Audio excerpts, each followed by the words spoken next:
Alaska is massive. It is twice the size of Texas. It is rich in oil, overflowing with gold, and grants the United States total control over the northern Pacific Ocean. But in 1867, the Russian Empire sold this entire subcontinent to the United States for a price so low, it sounds like a joke. They handed it over for just 2 cents an acre. To put that in perspective, the United States paid less for the entire state of Alaska than the cost of a single luxury apartment in Manhattan today. Today, this is viewed as the greatest geopolitical mistake in history. But at the time, the Russians thought they were ripping the Americans off. Why did they do it? And what secret threat forced the Tsar to sell his empire for pennies? To understand this sale, we must transport ourselves back to the mid-19th century. The Russian Empire was a massive land power, stretching from Poland to the Pacific. However, size does not equal strength.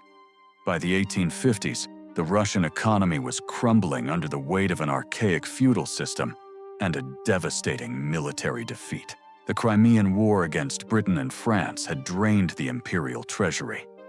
Russia was not just broke. They were humiliated.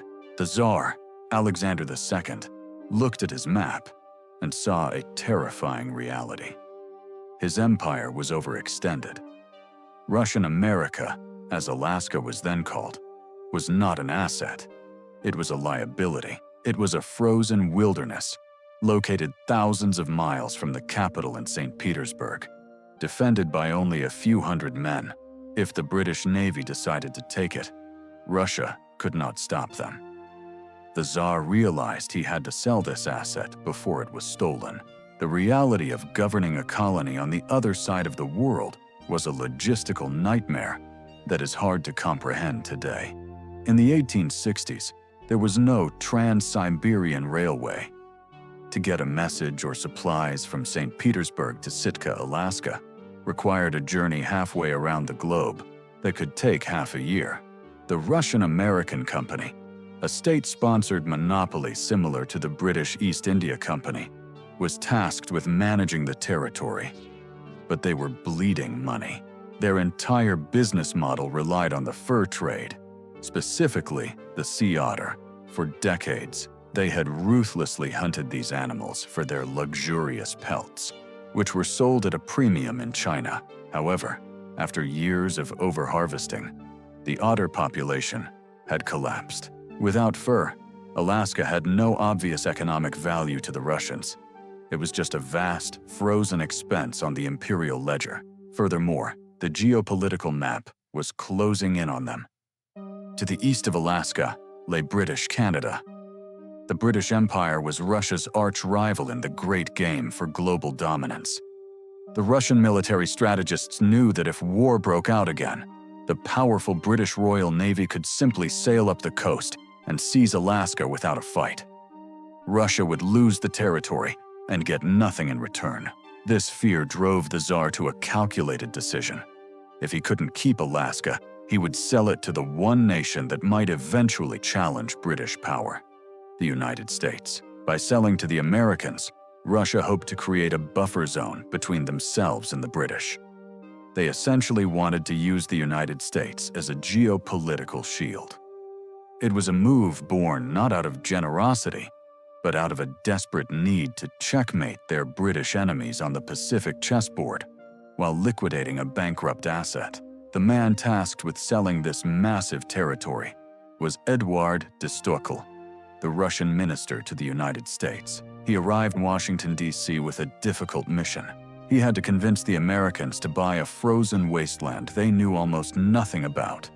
Right after the U.S. had finished a devastating civil war in North, Stoeckel found an ally in William Seward, the American Secretary of State. Seward was an ardent expansionist who believed it was the destiny of the United States to control the entire North American continent.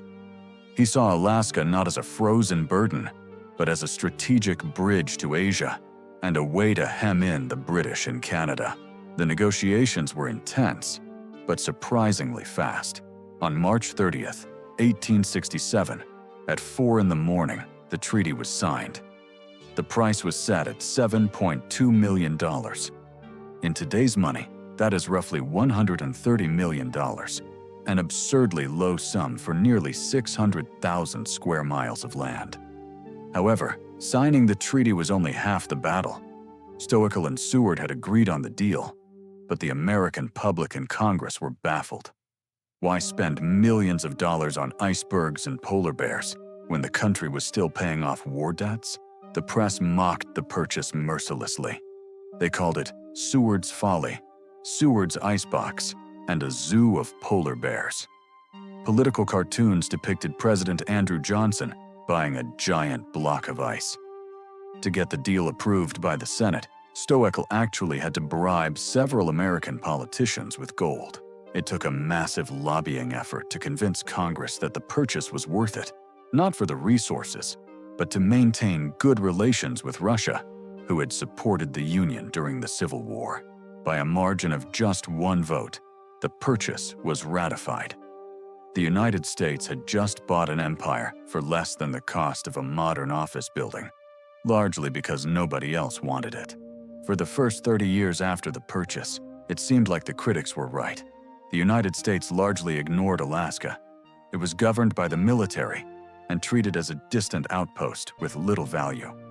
The population remained tiny, and the economy was stagnant.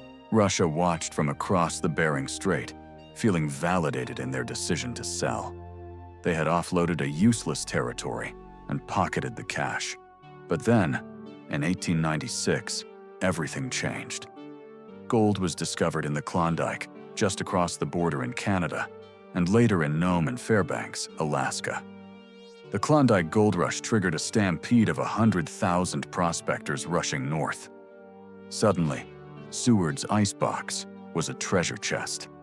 The United States extracted hundreds of millions of dollars in gold within just a few years, far more than the original purchase price. The Russians watched with bitter regret as the land they sold for pennies began to generate immense wealth for the Americans. But the gold was just the beginning. The strategic value of Alaska became undeniable during the 20th century. In World War II, the Japanese actually invaded the Aleutian Islands of Alaska, the only part of North America to be occupied by Axis forces. The United States spent billions building the Alaska Highway and fortifying the territory, turning it into a military stronghold. Then came the Cold War. The proximity to Russia, which had once been a liability for the Tsar, became the United States' greatest strategic asset. Alaska allowed the U.S. to place radar stations and air bases just minutes of flight time away from the Soviet Union. It became the first line of defense for the entire continent. If the United States did not own Alaska, the Soviet Union would have had a foothold on North America. The geopolitical buffer that the Tsar had intended to create backfired spectacularly. Instead of separating the British and Russians, the sale brought the Americans right to Russia's doorstep, giving the U.S. a permanent strategic advantage in the Pacific. The ultimate twist of the knife came in 1968. Geologists discovered the Prudhoe Bay oil field on Alaska's North Slope. It turned out to be the largest oil field ever discovered in North America. This discovery fundamentally changed the global energy market. The construction of the Trans-Alaska Pipeline allowed billions of barrels of oil to flow south, fueling the American economy and generating trillions of dollars in revenue. To put this in perspective, the state of Alaska has generated more wealth from oil in a single day than the entire purchase price paid to Russia in 1867. The Russian decision to sell was based on surface-level economics. Furs were gone, so the land was worthless.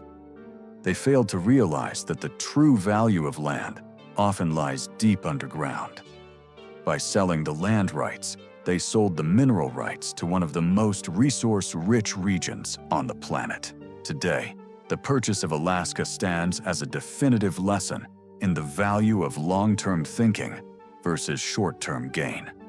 Russia solved a temporary cash flow problem by selling a permanent asset. They gained $7 million, which was quickly spent on railways and debt payments. leaving nothing to show for it. The United States, despite the initial mockery and skepticism, gained a territory that doubled the size of the country's coastline, provided energy independence for decades, and secured dominance over the Arctic. It is a haunting what-if for modern Russia. If they had held on to the territory, the Cold War would have looked very different, and the global oil market would be even more heavily tilted in their favor. The sale of Alaska is not just a real estate deal. It is a reminder that the value of a territory is not just what you can take from it today, but what it might provide for centuries to come. It remains the most lopsided trade in the history of nations. In retrospect, the purchase of Alaska was a stroke of unbelievable luck for the United States and a catastrophic miscalculation for Russia. It illustrates how desperation can cloud judgment. The Tsar was so focused on the immediate threat of the British Navy and the immediate lack of fur revenue that he couldn't see the potential of the land itself. He sold a kingdom for the price of a song. Today, Alaska is a vital pillar of American power, offering resources, defense, and vast natural beauty. For Russia, it remains a phantom limb, a piece of the empire cut off to save the body, but which is now missed every single day. The check for $7.2 million has long been cashed and forgotten, but the land remains, a frozen monument to the greatest bargain in history. Thanks for watching Global Vantage, and don't forget to subscribe for more history.